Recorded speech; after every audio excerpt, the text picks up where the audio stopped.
এই টেইলার না আছে আপনি আমার বিক্রি করবেন না।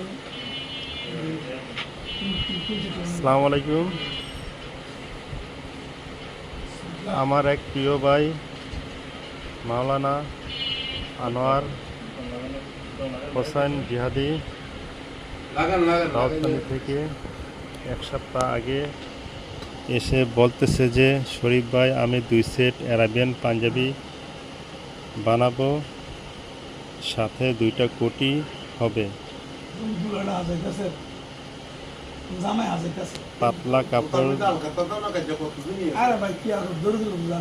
দিবেন যাতে গরম কম লাগে। আজ বানিয়ে ডেলিভারি করলাম। এরকম কারো প্রয়োজন হলে চলে আসুন সুজাতপুর বাজার জনতা ব্যাংকের নিচতলা ডিমান্ড টেলার্স অ্যান্ড ফেব্রিক্স। আচ্ছা প্রবলেম আমার শরীরে বন্ধ করার দরকার আছে। আমার লাগলে আমি ফুল মাইন্ড বন্ধ করবো। হ্যাঁ বন্ধ করার কোনো দরকার আছে?